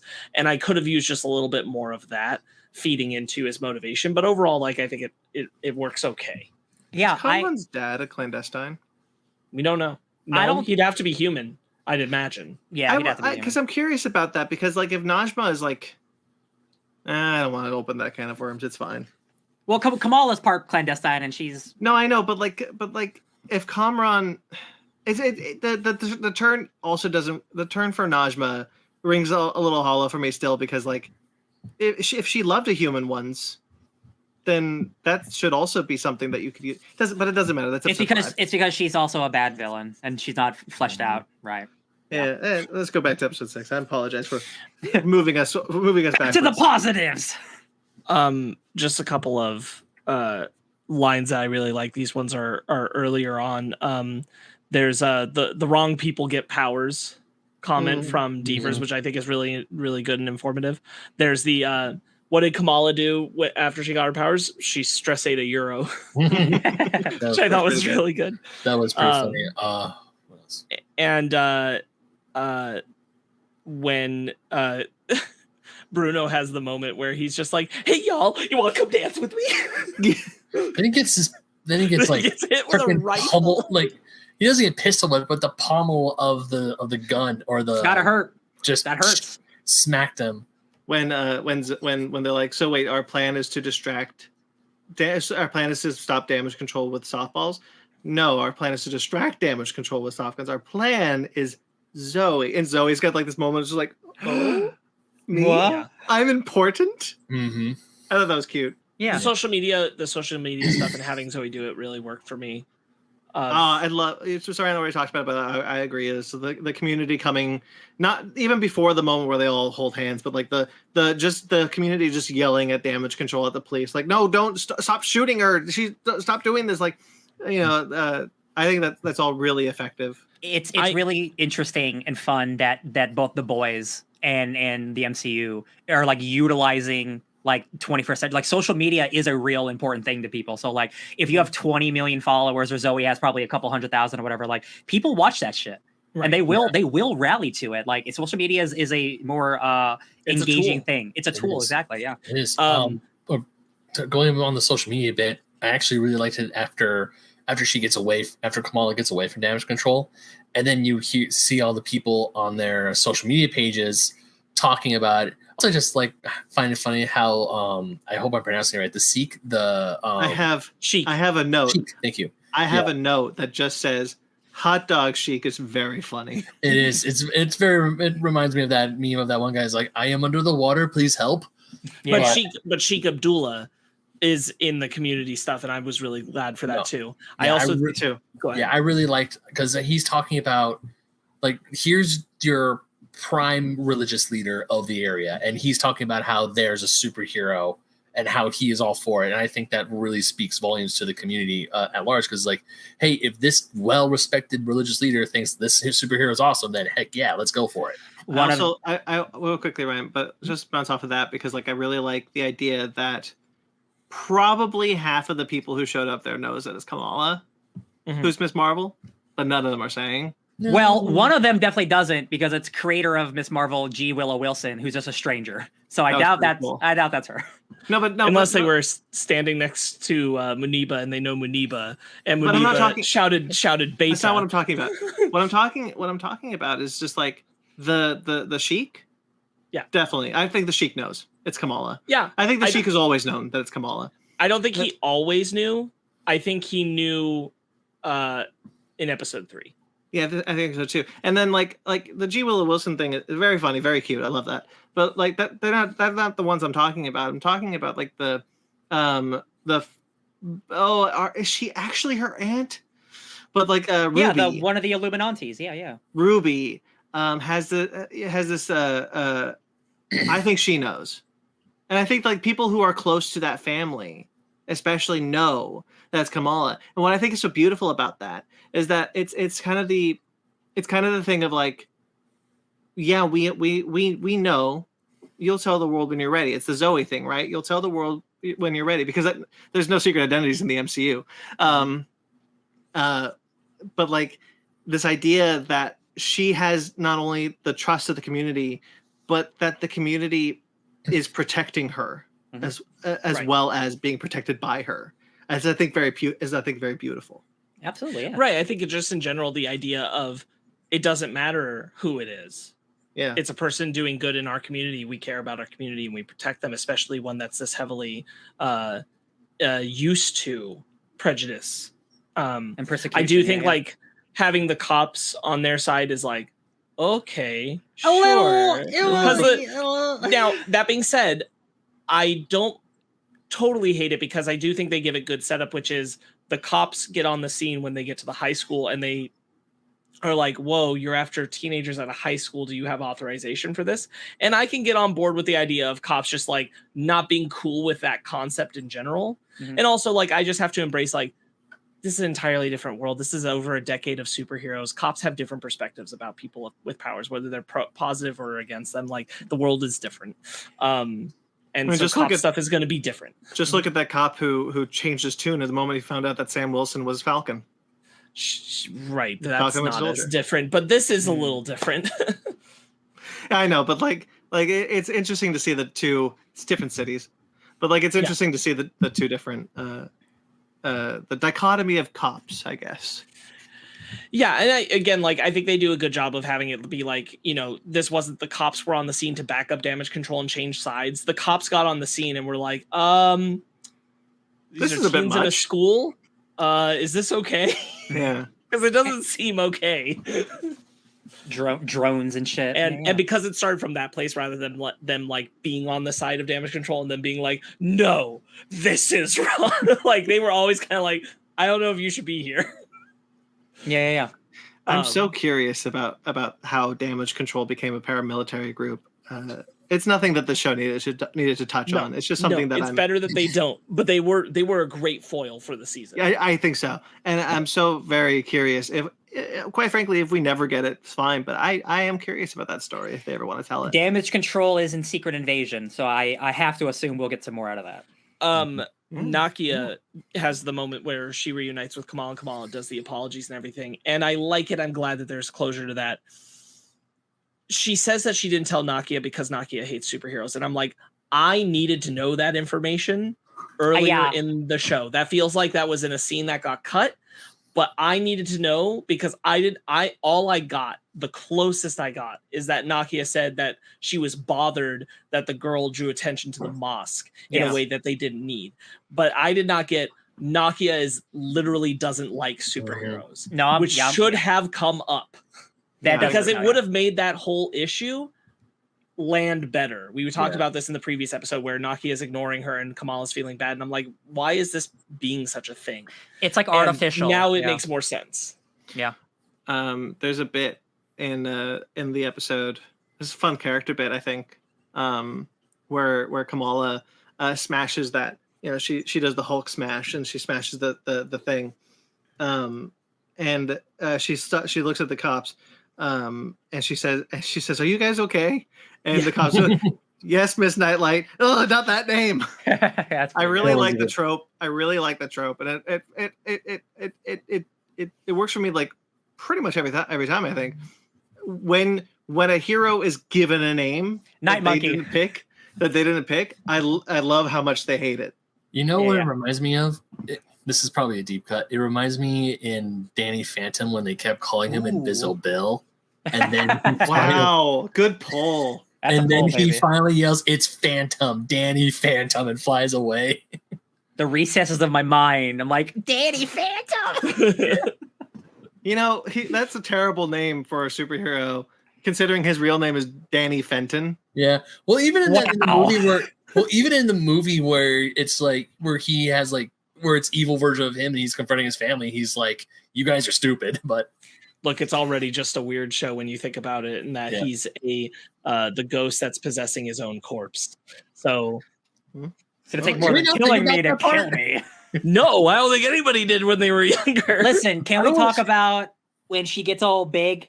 Can we talk about when she gets all big? And biggin? Can we big it up, baby? I actually like that. I like that bit quite a bit. Where she said, go ahead. Sorry. No, where she says in biggin, because we all know that's her catchphrase in the comic books.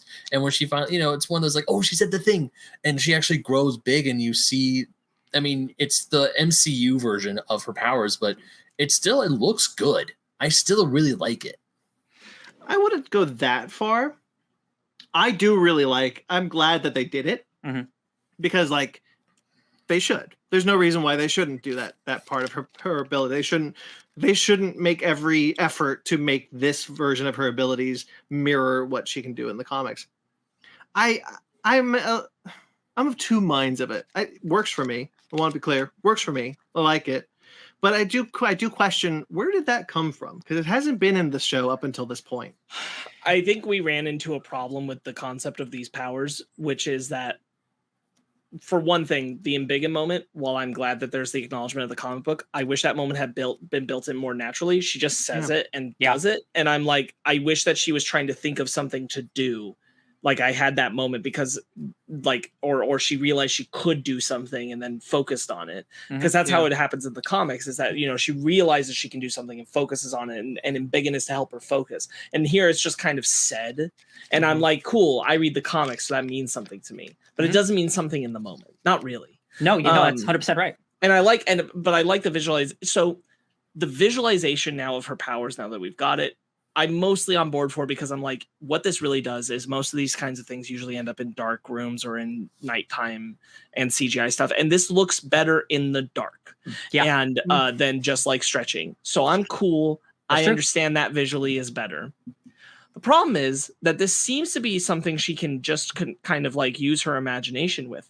And Kamala has a very vast imagination, as the show wants to present to us. But she can't be a Green Lantern. She can't be a Green Lantern. But all she comes up with is platforms and how to embiggen her body. And I'm not saying that the show should have gone in a different direction to be more like Green Lantern. But the problem is that you've changed the powers. And now these powers feel like they're not serving who she is. So I think that's a good point. It is. It's absolutely a good point. And this is not a counter. It's just simply what what Iman herself said. On Reddit again, she said that this power was inspired by Armor, who creates a artificial armor around her, which is what Kamala's doing. Right. I wish this wasn't the way, but the extent I think of her powers is going to be she makes big version of herself, which can extend to platform stuff. It can't get any more than that, and that sucks. Yeah. I'm accepting of like what we're doing and everything, but like it's tough to acknowledge that this is a power that seemingly creates things at will from your imagination. Kamala is extraordinarily creative, and yet embiggening parts of her bodies it feels lesser with the concept of this power than it did when Kamala had her original powers by itself. No, you're right. Yeah. So it's an extra bonus to it. Yeah. It feels like a lesser thing. And that's just, like we're here. It doesn't matter. This is what we're doing now. But it feels like a loss. Like it makes it's another one of the things for the argument of like, maybe we shouldn't have done this power change. Yeah. And I talked with a friend of the podcast, John Radley, talked to me about this because he's never read Miss Marvel. Never. But he did finish the show and he was pretty happy about it. And he has to say, like, he's like, I think her powers are pretty good. I don't understand why people are complaining. And I'm like, to be honest with you, John, like her powers are visualized extremely well. But one of the things is that Kamala's powers were representative of things she was going through in her life. The fact that she didn't feel comfortable in her own body, not just because of her race, but also just how she felt, how she looked being a young girl. And that's how she visualized herself. And the fact that her powers were linked to this idea of being able to change her body because that's something inherently important to her at the time is lost in the translation of doing something like this. Now, this is obviously a future thing that I'm saying that could retroactively fix it. With the revelation, whether it was mutant or inhuman, but now that the revelation is there, do you see a world where she just becomes stretchy without the crystal part? No. And I think a big reason for that is because there are plenty of people who are like my friend John I just talked about, don't have that attachment to the comics, love this interpretation of her powers. So again, if you go backwards now, it would be a regression. No, yeah. It will be seen as lesser. People will think she is being depowered, that she becomes less cool because of that concept. So you've dug your grave, you have to lay in it now. It's true. But it feels like we now see where the cons really were with this change. And the cons were kind of a bummer. That it does ultimately make what Kamala can inherently do in the comics feel like a trick in her own power set rather than a main feature. Because if she's just gonna basically do what she did in the comics now, but have a glowy version of it, then like why? What's the point of why? For the Jinn stuff, that's not gonna matter because she's a mutant now. Like I think Sparkz brings up something that I wholeheartedly agree with. I don't think you've said a sentence the past couple of minutes that I disagreed with. Yes. Screw you. It's especially. Oh, go ahead. No, go ahead. No, you're good. Well, I was going to say, but like that said, there is something that I think the show does well in its visualization of Kamala being comfortable in herself, with herself, and it to the extent that the show as is cannot do any more than this, and I'm happy that it did it. Which is that the first time we see her in a costume, it's the Captain Marvel costume. Much like the first time we see her coming out of the Terrigen egg, she's Captain Marvel. She's Miss Marvel. Yes.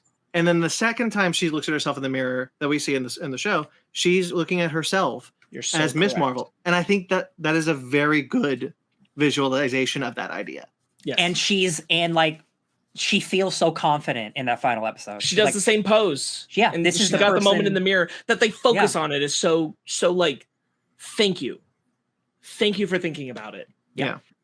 Yes. And it kind of makes you feel like the important part of what the original idea of the powers are is still represented in the show. And it's nice. It's just nice that they took the time to, and the effort to know and remember that, hey, we should acknowledge this. We should do this because this will make sense. Yeah. And who's to say that, like, again, this is not what I want, but like, there's no reason that she can't develop more powers with the constructs. Basically, like, I'm not saying that she needs to make a 747 or like a Hot Wheels track like the Green Lantern movie. I'm not asking for that, but like maybe her hand turns into like a big drill or something. Something small like that. Like I don't think I'd hate that. Because we're already so far from the powers, like do something interesting with it at least. I think it would be Green Lantern.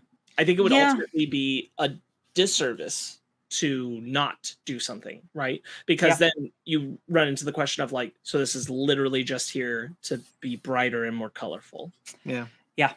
And it has to be for more than that. Kamala cannot be this imaginative and be that limited. So they're going to have to wrestle with that in the future. She's such a Kyle Rayner. Oh my God, she's an artist. That's something they'll have to address. You can't have Kamala's imagination as a feature point of episode 1 and then get us to hear and say like the most imaginative thing and the only real thing she'll do with this ability is make her body parts bigger. And I'm like, that's fine in the comics. It worked there because that's part of like the main draw of what she can do with the that was power her limit. That's what she chooses to do.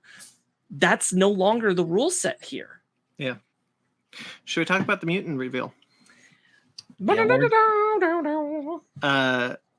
lot of discourse about this one. I think I agree. I'm with all of us. I like it. I think her being an Inhuman has always been incidental. It's not like we're turning Black Bolt into a mutant. Yeah, exactly. We are turning a character, Miss Marvel, who, yes, because she was an Inhuman, did do stuff with the Inhumans by nature of her being Inhuman. None of that stuff is important to what the character is. None of it. I've read all of it. I'm telling you, most of those Inhumans books are inconsequential to the Marvel universe as much as I like them. Like, it's totally fine.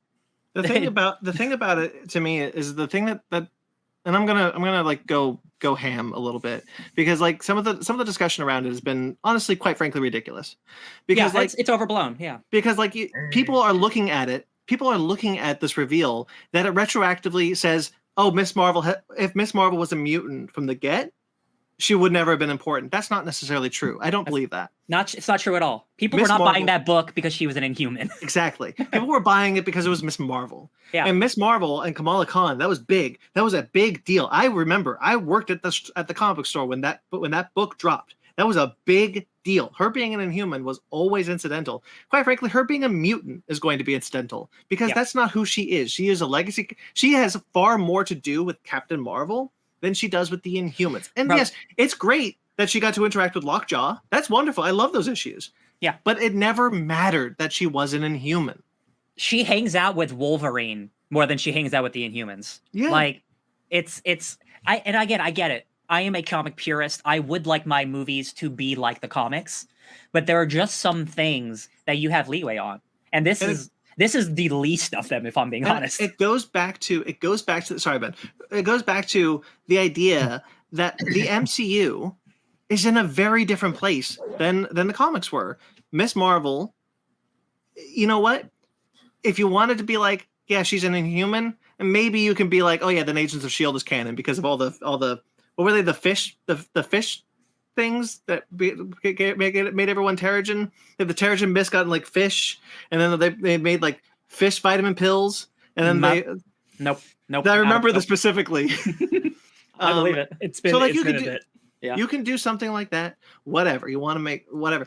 But like, again, what she says, quite frankly, at the end is exactly how the comic book character was handled. It's just another label. Doesn't matter. Absolutely. I am who I am. Yeah. And that's the thing. She is not going to be retroactively. She's not going to just disappear off the face of the earth now because she's a mutant. I understand. Sorry, real quickly. I'm so sorry. This really got me fired up. Mm-hmm. But like, I understand that. I get it. There are a lot of mutants, and there are a lot of characters who are mutants who do not get the spotlight, and that sucks. But Miss Marvel is an A-list character on the level of Wolverine, quite frankly, and Spider-Man. She would never have been erased, even if she was a mutant. And she is not going to get erased as soon as that X-Men movie drops. And I can be like, Miss Marvel who? Yeah, no, 100%. Wait, Ben's been waiting to jump in for a bit. Yeah. Jump in, baby. Yeah. So when they said mutation, I was kind of indifferent. I mean, don't get me wrong. I was like, oh, neat. But no, Ben, they're not indifferent. They're Inhuman. No. Bye. But okay. Like when Sparkz is gone. He's like, fudge this, I'm out. I was actually like, okay. I mean, yeah, I know in the comic book she's an Inhuman, but at the same time, I kind of like how this change in this universe in the MCU is it's just another change from the books to the films, and they just It Yeah, never it's an mattered. adaptation. And honestly, I feel like this fits because it kind of perked me up. It's like, ooh, I mean, we know it's gonna come eventually, but it's the X-Men and mutants are finally gonna show up. That And part of X-Men, me is the X-Men theme playing was very smart. yeah. I thought I imagined it. Me too. Genuinely. No, me too. Genuinely, like, that was a different music beat. That wasn't what I thought it was. Take it back. Unfortunately, I didn't Yeah. hear it, and I was just too busy trying to get to the see if there was another end credit scene after the first end credit scene that we got. Wait. Do I you didn't mean hear like it. you still haven't heard it? I still haven't heard it. I need to go back and rewatch shit. it. You're crazy. Wait, That's how crazy. did you? Wait, Ben, real quickly. There's only one post-credit scene. There's not two. I know. No, I know. You- But I didn't go back and because when I was fast forwarding, because I thought there was another one because that's how it was with WandaVision. I'm confused. Why did you fast forward to the end of the show? No, I fast forward through the credits Right. He's just saying like, why would you miss the music? because I the didn't music hear. happens I in didn't the- know. But the music let me- happens before the credits. Shush. Let me explain. So we get to the scene with Brie Larson, right? I thought there was something else at the end. After that, at the actual end of the credits. So we're not talking about that scene. So I fast forward through the credits, and then when I got to the bit, I'm like, okay, maybe this is the part. I see the music credit where it says X-Men 97 thing. I'm like, oh shit, I didn't hear that.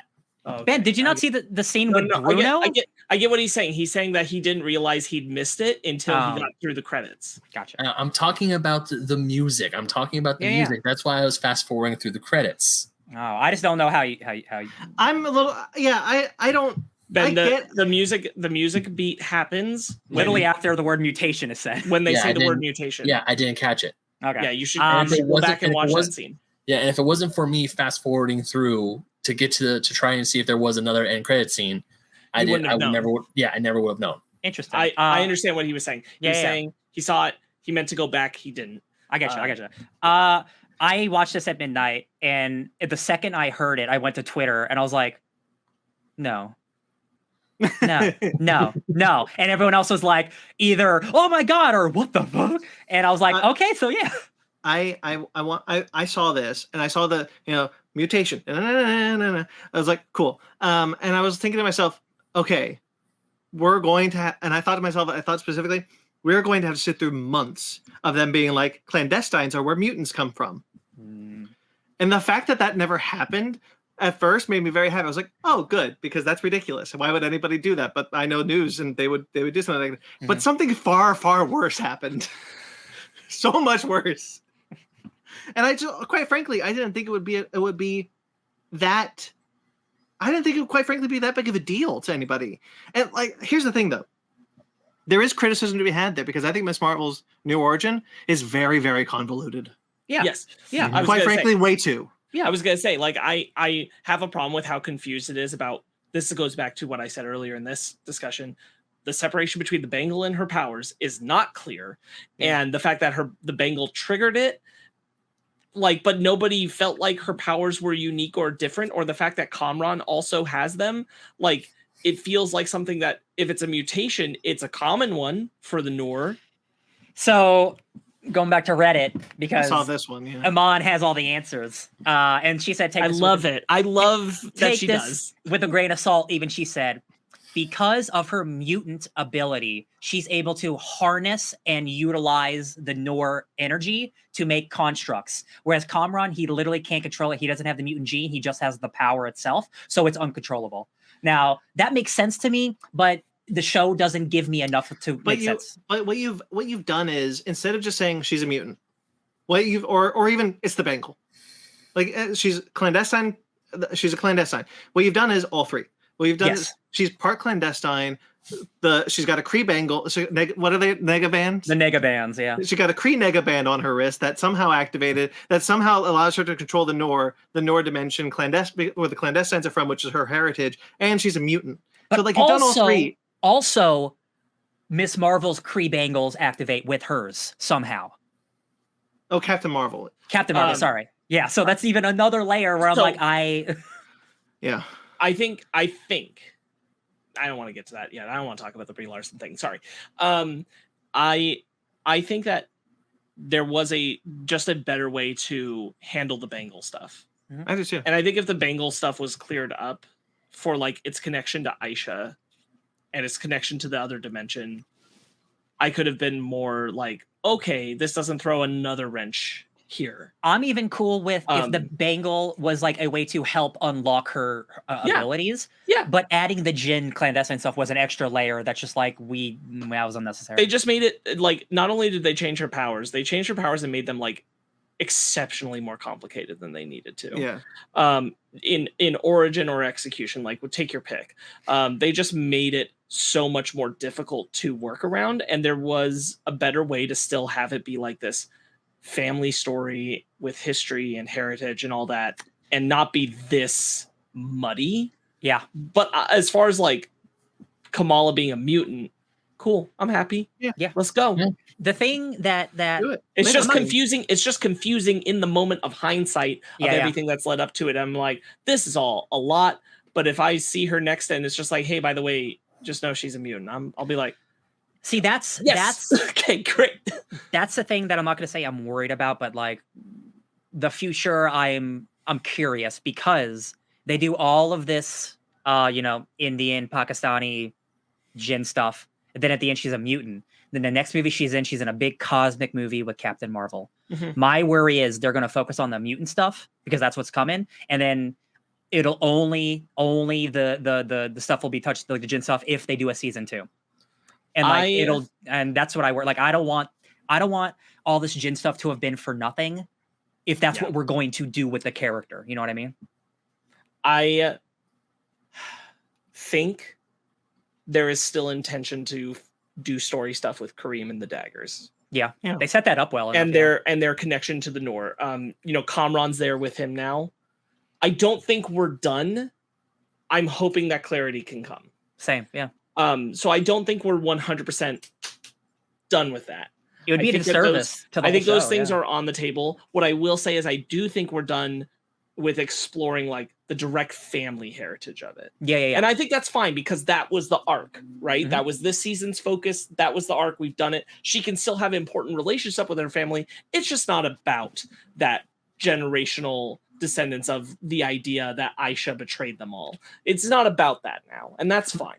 My worry is that somehow, because of what happens in the post-credit scene, that like the cosmic like Noor stuff will be intertwined with Marvel Cosmic, and if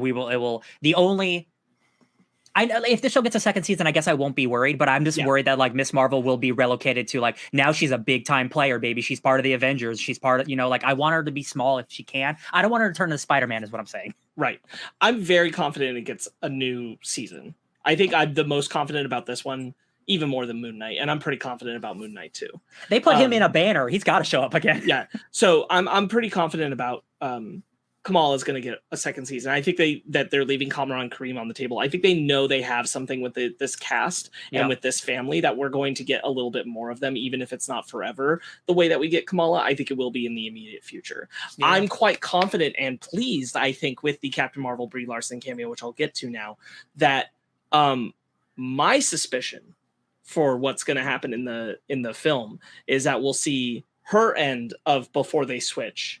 And then when we get to the switch, we'll be following her now interacting with Kamala's family. So Kamala's family and some of the Jersey City folk, I do think we'll get time with them. Not a ton. Yeah, actually, that's but a fair amount. At least of at the them, beginning. That importance to Kamala still being present in that film, which I'm thrilled to know that's probably on the table. Good point. Yeah, I think that I don't think your fears are unfounded, Ryan. Mm-hmm. I just kind of look at it like the thing about like, it's great. I'm happy that she's a mutant again, but like she says, it's just another label. I don't think that's the thing that was meant to be important. I kind of feel like that was a bone. Yeah. Much like her like the embiggen thing. I kind of feel that was a bone. Mm-hmm. And now, because like there's a world where I'm just not sure if, again, like the X-Men are coming, obviously. Oh yeah. We all know it. They're coming. I'm curious about like, she wouldn't be in that movie. That's the thing. Why even make her a mutant if you're not going to associate her with X-Men at all? Which I don't need her to, but again, like Black Bolt was in a movie this year they didn't throw away the Inhumans. He showed up in a movie, right? Well- So I'm saying, like, why make her a mutant if you're not going to do anything with her with the mutants? I think even more than that, right? Like, is why even make her anything other than what the show had established her to be up to that point? A Jinn, absolutely, That's yeah. true. That's Yeah. true. And I think I don't think you're wrong. I just don't think it's as soon. Yeah. I think that all it's going to do is mean that at some point Kamala will have interactional stories with mutants that will be important about the fact that she is a mutant. Yeah. But they have to establish mutants first. And this is more or less just saying that door is open and we're saying the mutants are on the way at some point. Oh. But I don't think the immediate future of Kamala will steer away from still because of Kamran. And this is one of the things where, like, even though I'm not crazy about like the Kamran's power bit idea, it will work to our benefit because there's still stuff to explore about their connection to the dimension because of him. Yeah. I think that the more important story is what we're getting with the Marvels. Like immediately, like, cool, it's great. We opened the door to the mutants thing. We've killed a bunch of Inhumans. Kevin Feige just personally hoping that he can just kill every Inhuman with his bare hands. Don't put him in a movie. I think that was just a nod because he's on the Illuminati, right? He's always been on the Illuminati, so like it makes sense that Black Bolt Captain Marvel hasn't. And then you just fill it with characters that we know. That's what I'm saying. Like they didn't have to throw Inhumans in there. I think he is aware that Inhumans are popular, but I do think that what Ike Perlmutter pushed on him, because look, at this point it's got to be common knowledge that he did not want to make that Inhuman movie. Ike Perlmutter was like, make an Inhuman movie. There's a reason why he put that movie last. Yeah. I genuinely believe that he's trying to find a way to make everybody happy. Yeah. And for people who are Agents of S.H.I.E.L.D. fans, the Inhumans exist and have existed. It's true. And I think he's trying to find a way to not step on the toes to say that that's not possible, while finding a cohesive way to mix it in just the same way as he's finding with Daredevil. Yeah. And I think that's really what it comes down to as far as the Inhuman stuff. And I don't think that he has a clear path on how to go about that without just like letting it be and not directly acknowledging it. Yeah. And whereas he knows that there's a hunger for mutants, and he wants to put that on the table. Another thing, something I didn't think about because I'm a white person. A lot of my friends on Twitter who are people of color saying, for the X-Men, a majority of the popular X-Men are white. Right. There is Storm, and she is the most popular of the people of color. And like, besides that, like you have to go to like the Forge, who's Native American, like the New Mutants, yeah, and like people don't give a shit about the New Mutants unless like you read comic books. Like, so Kamala being a Muslim mutant is important, right? Because the only Muslim mutant in the X-Men is Dust, and that's a character who doesn't show up very often. Right. No, So, it's a great point. That's a great point. Yeah. I do want to also Sparkz already did, but I do want to touch on the Captain Marvel post-credit scene. Really great scene, Brie Larson, as always. I do really like her in the role of It's a great outfit. I love the hair.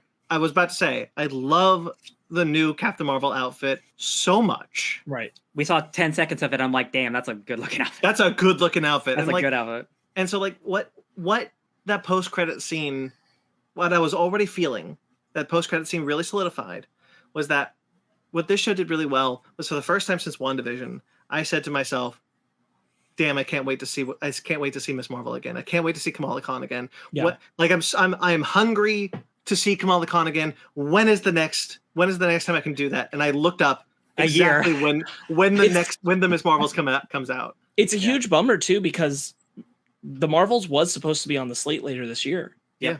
Like we were supposed Black to Panther's spot, I think. I think it was sooner. Oh, I think we were supposed to get it in September. Wow. Those might have been switched originally, but it was this year though. Yeah, it was this year, and you were going to come out of this, and then not too long later go into the Marvels, and it's just like WandaVision was supposed to be after like right Strange. Yeah, like immediately. Yeah. I think that's something we talked about this. I've alluded to this before, that I think when we get further and further away from the pandemic and scheduling's a little cleaner, the intention is to try and get. I do believe Kevin wants to have at least one moment where it feels the way it felt when you did watch Agents of S.H.I.E.L.D. in the Winter first season, Soldier. and Winter Soldier happened in between episodes, and you felt that change. That was such good synergy. And I such do good think he synergy. wants to have a show that comes out right after a film or right before a film, and like those two things are speaking in tandem. I do think he's chasing that moment. Yeah. So I think it's 'Cause, like, only a matter of time before we get it.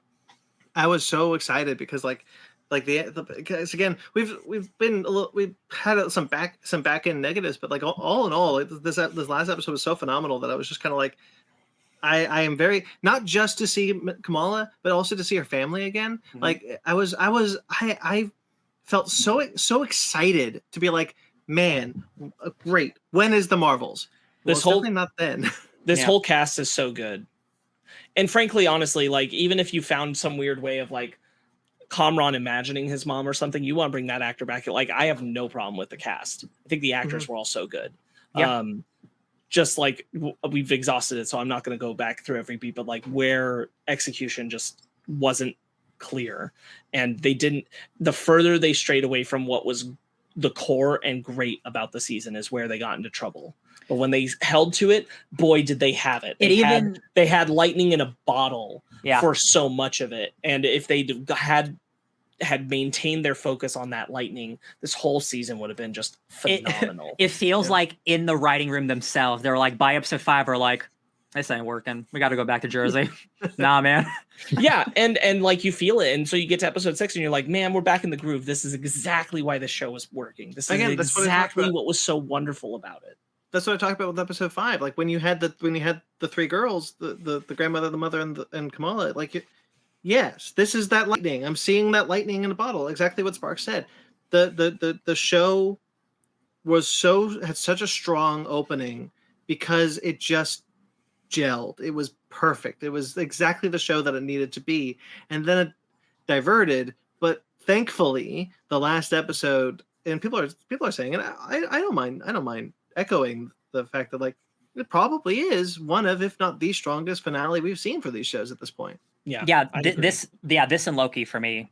I still think I personally like Loki more. Just that is just the bad guy and the good guy are talking for almost an hour. I've and stopped, that's unparalleled. I love that too. I've stopped saying like where Loki stands in my, because I'm like, I've realized that like I just have to watch it again because I'm not viewing it clearly in relation to things. So like Loki might be better than this. It's been too long and I need to watch it again, frankly. People who are saying that the MCU, we talked about it in the beginning, but like real quickly to bring it back around, but like people who are saying the MCU doesn't have a direction, guys, do you not remember Loki? Loki introduced Kang. No, they don't. People don't. They see an article. They see an article, and then they repeat the article instead of actually thinking about things. Right. I think if I were to throw my kind of suspicion about Captain Marvel, and the body switch, I think she found the other. We know bangle? There's another. She found the other bangle and she touched it, and it made them switch. Because she doesn't. She's not wearing a bangle. She's not wearing. I think she just touched it and it triggered the switch. Again, speculation. Like it looks like she's wearing some type of band, but not the bangle. Maybe like the connection of that was kind of like a similar stab situation. Because she's like, "What's going on here?" I'm like, yeah. I thought that was really good. I do hope that is what we see. We are with her up to that switch. Like I hope we're not picking up after it. I hope we see her up to that, and then the switch happens, and then we're getting. That's how we get Kamala into the movie and everything, and all that's going together. I'm excited about that. Like most MCU things like open like in media res before the big Marvel Studios, and like that'll be what Captain Marvel's doing before she ends up in a closet. Right. Yeah. Mm-hmm. That's such a good reveal too. Like I was so jazzed because I was thinking like, oh, Brie Larson. I wouldn't mind seeing Brie Larson in the show, but it's unlikely because blah blah blah. And then boom, Brie Larson. I was like, oh shit. I'm so glad it was a post credits, and I'm so glad that they didn't meet yet. Yeah, me too. That they were able to get her in the show without Kamala meeting her. I'm so glad that's saved for them. Oh my god, dude! And I'm just like, I'm thinking about that movie and how like Carol's gonna have to talk to her, and she's like, "Oh my god, my daughter loves you, and she's a superhero because of you." So she'll have all this knowledge of Kamala before meeting her. I'm so excited about that. I'm so excited about those three right behind you, Ryan. About the brother, Muniba, and Yusuf all having an interaction with Captain Marvel, suddenly being where Miss Marvel was. Amir. Amir. I'm so pumped about that idea and that energy, and I'm like, that has me so excited. I just want to say real quickly because I follow Brie Larson, and she's been during the pandemic, she's been going hard into fitness. Oh yeah. And like paying off. Like she looks great. She does look great. She looks great. Mhm. And that costume is so good, guys. And again, like I just watched the newest Resident Evil show. I'm apparently the only person who thought it was okay. Like the side braid. I am such a fan of that side braid look. Like, Sure. give it to me. I love it. Good style. All right. Anything else we want to add, or should we be done? I'm No, just I so think we covered thrilled. a lot of good thoughts. Yeah, it feels extremely nice because even though we've reviewed other MCU shows that weren't bad by any means, but like it's nice to like for them to end and like I'm happy about it because it feels like it's been Loki was the last one that I was really jazzed on the finale totally, which was a lot of shows and a lot of movies ago. It feels like it was a whole year ago. I love it. I love Miss Marvel. I like that Devers is going to get fully reprimanded for this. I think that's a good the way that plays out. I do like Kamala's talking to Kamran bit. I think the talk down works better here, where she says, you know, she chose you. It makes the Najma bit work a little bit more for me in hindsight. I do like in that bit where Kamala's talking to Najma, like what's supposed to be a trigger of it is you took this from Aisha, please don't take it from Kamran. I like that idea, the execution again just being the issue, but when it gets to this moment when she's with Kamran, she says, your mom chose you. Yeah. So like, and that's supposed to pull him back from the fact that she's gone now. I thought that was pretty good. And then she just digs a hole underground or something. All right. Punches the hole. All right. So that'll do it, guys. That's Miss Marvel. Woo! Woo! Number whatever TV show. Who the hell knows? All the shows. So that's that, guys. So next MCU TV show is She-Hulk. 7.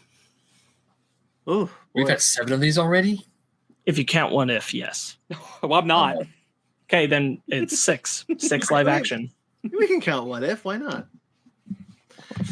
There's some good episodes there. I'm alright. I forgot all about it. It doesn't exist. Okay, so that's Miss Marvel, guys. So She-Hulk is next. And we're taking a bit of a nice break because there's not a lot of shows that we and there were too many shows need to cover at this point. So Miss She-Hulk and Andor probably the next starting next month. Yeah. Next month, yeah. So stay tuned for all of those. But there's plenty of Fick Nerds watches for available to you guys if you want to check us out.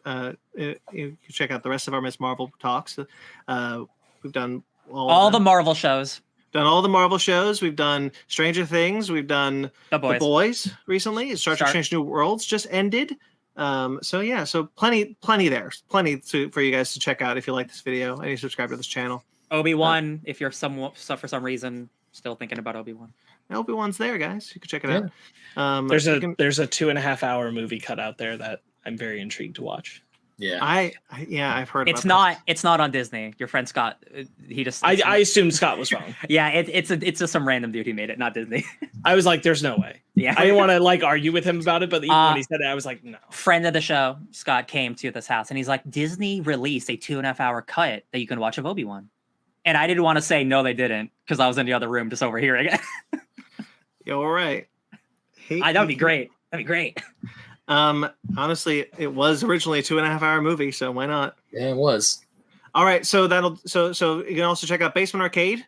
Basement Arcade is a Let's Play series, and you can check out Basement Arcade Pause Mini, which has a new episode out at this point, where you talk to someone about Kingdom Hearts. I assume. Yep, I did. An opera singer. I did. You have a lot of energy on there, Ben. I wish you had that much energy for the rest of our podcast. Oh, it was a great episode. Yeah. I wish you brought some of that to this episode. All right, Animation Station and Fick Nerd Book Club are also shows you can check out on this channel, and of course there's Fick Nerd Podcast, the mothership show, the show of which all of these spawn from.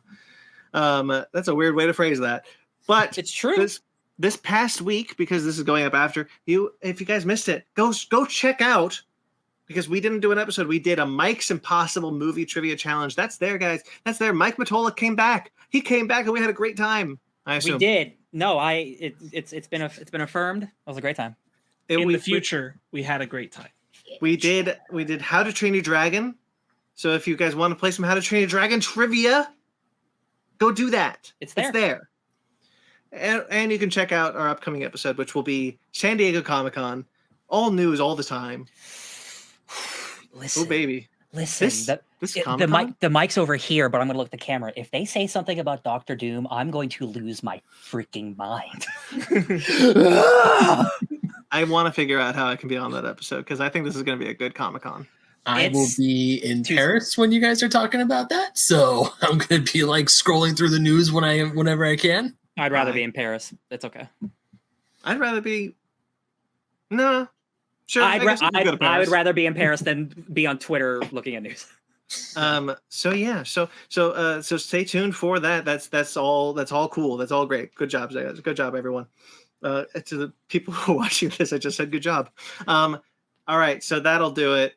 We have a TeePublic and we have a Patreon, which are linked below. And you can, if you'd like to support us financially, you can do that. Or you can find all those links on our website at fakenerdpodcast.com. You can check out everything.